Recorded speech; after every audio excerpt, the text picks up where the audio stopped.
Hey everybody, how's it going? It is Matt and it is Maniac Monday. First and foremost, I hope each and every one of you had a fantastic weekend. I hope you're having a great morning, evening, dawn, day, or dusk. Mine's been a fun one. I've just been hanging out and just doing whatever. Kind of a boring day, nothing much. Just another day. Whatever. Let's get on to the film of the day. Today's is a exclusive that I was able to screen from Tony Masiello over at SOVhorror.com. Yes, SOVhorror.com, SOVhorror.com. Please do check out their stuff. They got a bunch of stuff, like everything's on sale right now. I think I saw a lot of titles are running at $10. The Warlock titles were running at $12.99, and then you got your, of course, shipping and tax in there as well. But do check out the stuff they have. He's got some stuff coming out here in the future, like Mr. Ice Cream Man, which looks very good. Today's film was actually made by the folks that made Ice Cream Man, Mr. Ice Cream Man, not to be confused with the Clint Howard Ice Cream Man film, because they are nothing alike. When did this one come out? This one came out in 1992. It stars only a couple of people in here. We got Jim Mills, Mark Towns, Doug Citizen, and Mack Hale. And Mack Hale also doubled as the director, and they all of them did double duties and triple duties and other things to help get this short film out here. It is, like I said, a short, only running at 18 minutes, so it's not long at all. As a matter of fact, I watched it twice this morning just to be for sure. What I saw is what I saw, what I like is what I like, and what I dislike is what I dislike. There are some plot holes in this one that, or at least questions, big questions that came out of this one. I'll get to those in a moment. Now, this one, what is it about? Since I don't have a case here to show you what it looks like. It's the artwork looks pretty cool. It's a fellow on the cover holding a shotgun and got his nice little 90s hairdo going. It's quite cool. It's 90s-tastic. But he answers a one ad for people for these couple of guys that are looking for a roommate. He answers the ad, comes in. They get off very well right away. It's almost perfect chemistry. How well that they're getting along already. Right there, then and there, I was kind of like, they didn't even really test the waters on each other very much. He let him in very quickly into the conversation. Continues to show him around the house, shows him room by room. He gets to the cellar and he's like, "Oh, here's another room," jokingly saying that the cellar is a room where he could rent and this and that. Which later on you find out the guy is staying in the cellar. He's like, there's a scene where he's in there doing like these pull-ups and one of the guys comes in and it's kind of a weird scene.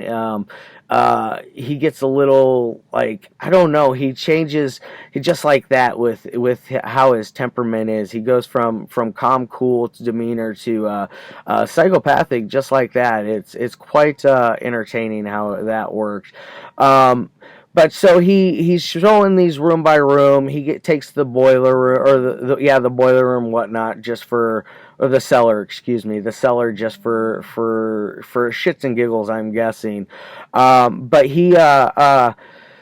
then he has a little dinner scene with the two guys that are there at the house, or there's three guys there, just to be tell you for a fact, there are three guys there. There's a third guy upstairs in his room. He locks his door. Super paranoid guy. Doesn't want to associate with the world type stuff. One of those kind of things. It's basically how I am. I stay in my room and I don't go out because I don't like people and people make me nervous and I can't Never mind. I'm not going to answer that question. I'm not gonna say what I was gonna say because that'll get me in trouble. But either way, I would get myself in trouble, a lot of trouble, if I were to go out and about on a frequent basis. Not that I choose to. I just get in trouble just because of stupidity. Anyways, my stupidity mostly because I'm acting a fool. Anyways, so he's got the guy locked upstairs, or he's locked into his room upstairs. He's not locked in like they locked him in there, but he's in there with his door locked. Go down to the scene where they're downstairs eating. It's kind of funny how they're like eating, like it looks like stew. Very very minute amount, mind you.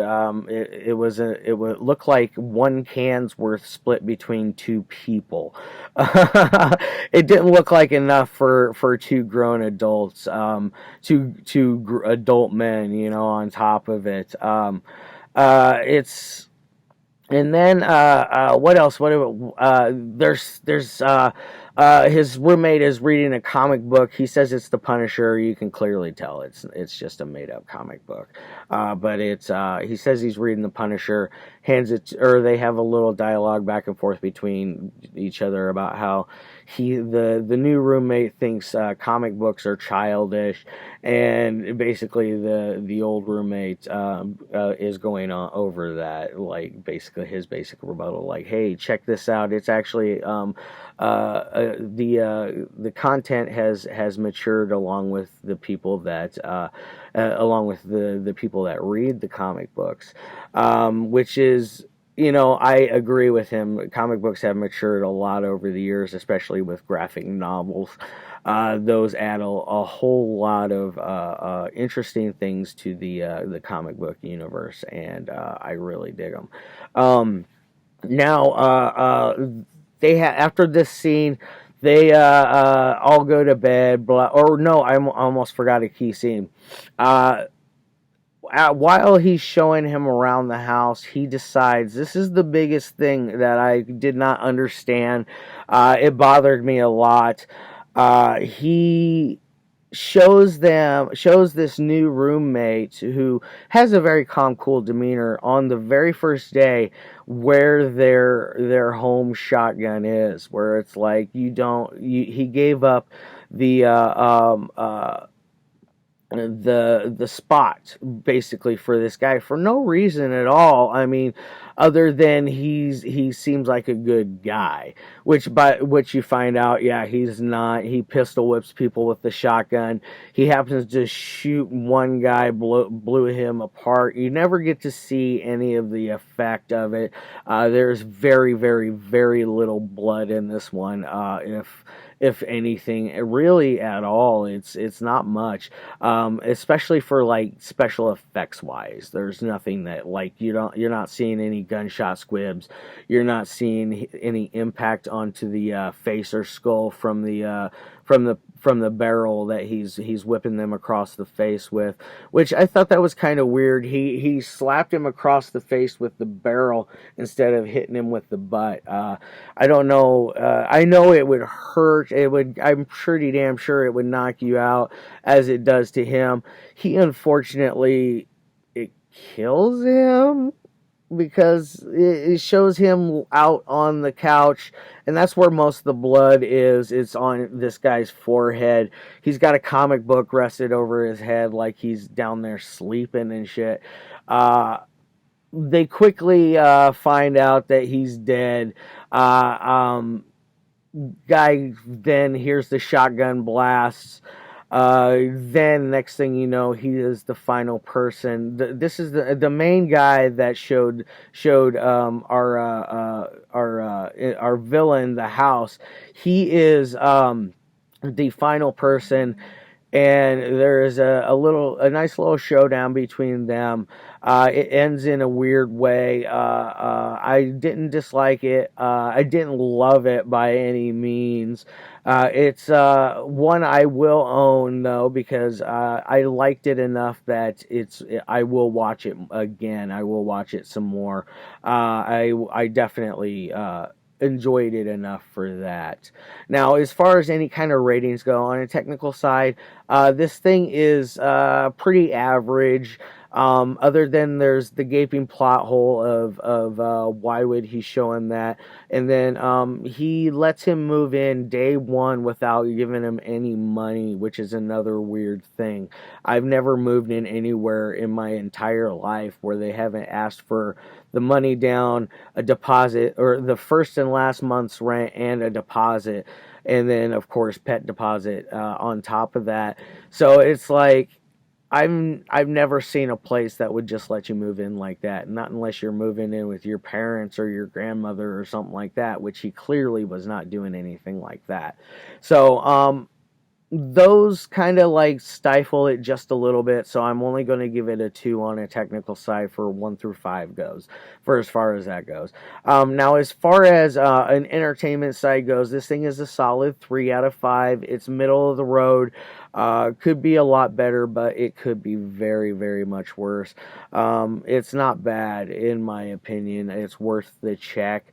Especially if you're a fan of shot on video or short films in general, independent short films, or if you're going to want to check out Mr. Ice Cream Man when that comes out. I believe it's going to be in July from SOVHorror.com. We'll be releasing it. And they, which by the way, they released today's as well, if you didn't know that. This one was lost for years, or at least they thought it was, and then I don't know, they found a copy somewhere and they were able to clean it up rather well, and it looks good on from what I saw streaming. I'm very curious to see what it's going to look like, how if it's going to look very crisp digitally as far as like a DVD goes, one of those, not digitally but physical copy wise. All right, so a 5 out of 10. I think that's a deserved score. I think that's where it lies in my opinion. It's a middle of the road film that could be a lot better and could be a lot worse. All right, guys, I love your faces, each and every one of you, especially the ones that aren't here, that don't like to see mine. I like to have fun with y'all.